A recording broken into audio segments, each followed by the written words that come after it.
রাজ্য জুড়ে বিভিন্ন এলাকায় বেআইনি দখলদার উচ্ছেদের মাঝেই এবার রেলের বুলডোজার চলল মুর্শিদাবাদের নিউ ফারাক্কা স্টেশন সংলগ্ন এলাকায়। বুধবার সকাল থেকেই আরপিএফ এবং রেল আধিকারিকদের উপস্থিতিতে এলাকায় ব্যাপক উচ্ছেদ অভিযান শুরু করে রেল কর্তৃপক্ষ। ভাঙা পড়ে বেশ কিছু পাকা ও অস্থায়ী দোকানপাট।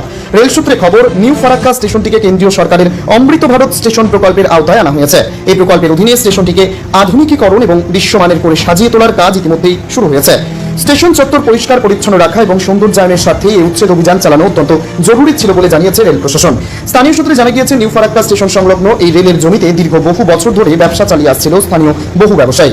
অনেকেরই পাকা ও আধা পাকা দোকান ঘর ছিল সেখানে। রেল দপ্তরের ঘোষণা মতন বুধবার সকালে বুলডোজার নিয়ে রেলের টিম উপস্থিত হন। আমরা বহু বছর ধরে এখানে ব্যবসা করে রুটি রুজি উপার্জন করছে, এভাবে দোকান ভেঙে যাওয়ায় আমরা চরম আর্থিক সংকটের মুখে পড়লাম।